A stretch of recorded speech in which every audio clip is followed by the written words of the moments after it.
Good afternoon, guys. Kevin Dutoit. Yeah, you can see I'm going back to back to back. I really am trying to get as much accomplished as soon as possible in the shortest amount of time because there's so much else I want to share. There's so many other avenues I want to discover. Just believing in the Father, our Father in Heaven, the creative universe. I want to read chapter 3, and you'll probably see me wear the same attire, same kind of background in my mother's place, as I do many other verses and chapters and reading and so forth. But let's get into Genesis Bereshit, chapter 3. And I have it in front of me, and I wish I could share my notes with you. Again, I'm emphasizing I'm not a pastor, I'm not a preacher. I'm a student of the word, and I have my faith and my belief in my Abba, our Father in heaven, and Yeshua, which is the Hebrew name for Jesus, and that's what I like to call him. And it's going to rain soon. Okay, Bereshit, Genesis in the beginning, chapter 3. Verse 1. Now the serpent, so the serpent can be the adversary, can be Satan, it can be, it's like we call God the man, I am that I am. He's the Lord. And so the serpent could be like many things. He's Satan, he's Lucifer, and so forth. He's the shining star that fell from heaven and so forth. And he was not anymore. He is now an evil force. He's what in the complete Jewish Bible is the adversary. So now the serpent was more crafty than any wild animal which the Lord God had made. He said to the woman, did God really say you're not to eat from any tree in the garden? The woman answered the serpent, we may eat. Remember, God did make they could eat from anything, but he did say they couldn't eat from, the tree of life. The woman answered the serpent, yeah, we may eat from the fruit of the trees of the garden. But about the fruit of the tree in the middle of the garden, God said, you are neither to eat from it nor touch it, or you will die.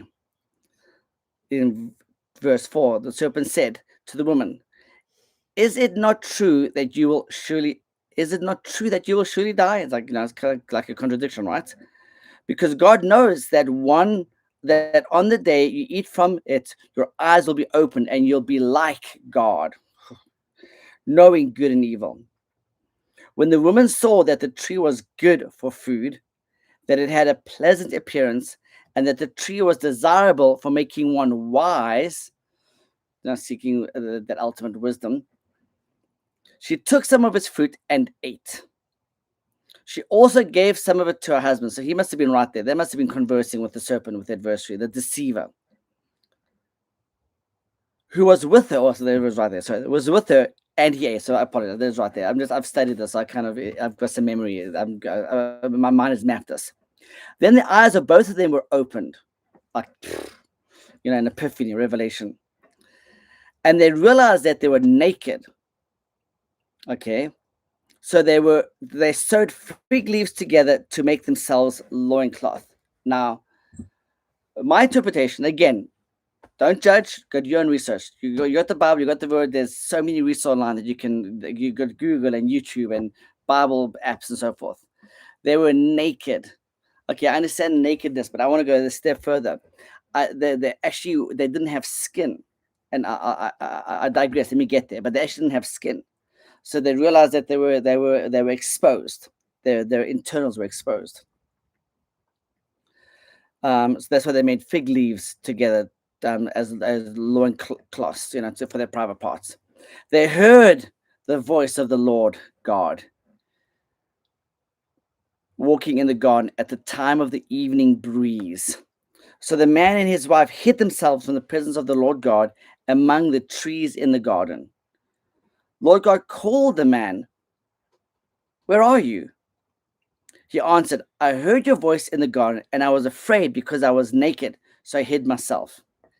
Then he said, who told you that you were naked? Question mark, right? Have you eaten from the tree from which I ordered you not to eat?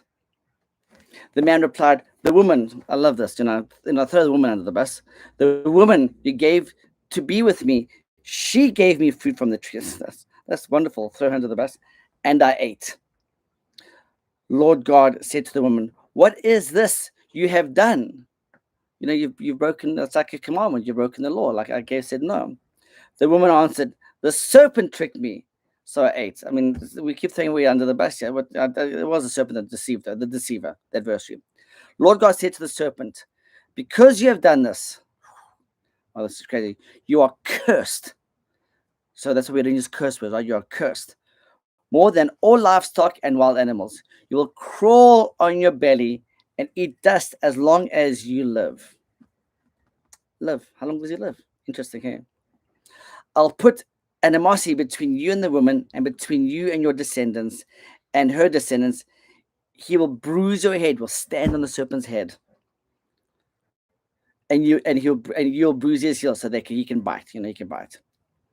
To the woman, he said, I will greatly increase your pain in childbirth. Shame. So, childbirth. So she knew she was going to have babies. You'll bring forth children in pain. Your desire will be toward your husband, but he will rule over you. Verse 17. To Adam, he said, because you listened to what your wife said and ate from the tree by which I gave you the order, you are not to eat from it. The ground is cursed on your account. You will work hard to eat from it as long as you live. It will produce thorns and thistles for you, and you'll eat field plants. Verse 19. You'll eat bread by the sweat of your forehead till you return to the ground, for you are taken out of it. You are dust, and you will return to dust. The man called his wife Hava, which means Eve, which means love. So like Hava in English is Eve, which means life, because she was the mother of all living. Lord God made garments of skin for Adam and his wife and clothed them. So he didn't make them fig trees, he didn't take palm trees, he made them garments of skin. That is chapter 3, verse 21. The Lord God made garments of skin. So in other words, they were if you take a skin off, you'll see flesh and muscle and all the ligaments and so forth. For Adam and his wife and clothed them. Verse 22. Lord God said, see, the man has become like one of us. So he's talking to his higher beings, right? Knowing good and evil.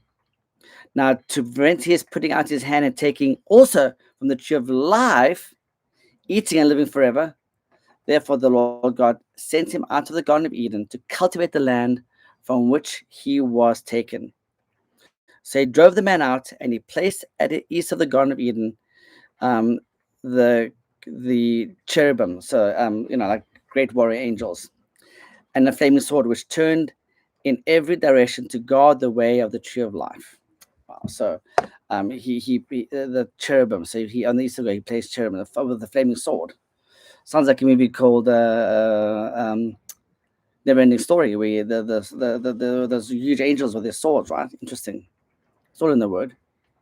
So Eden was in the east, and so there you have it, guys. So hopefully that helps. There's chapter 3 of Genesis. Enjoy. I'm going to do some more reading, and I'll do some more verses, and it's starting to rain, and I'm going to enjoy the day. Cheers, guys.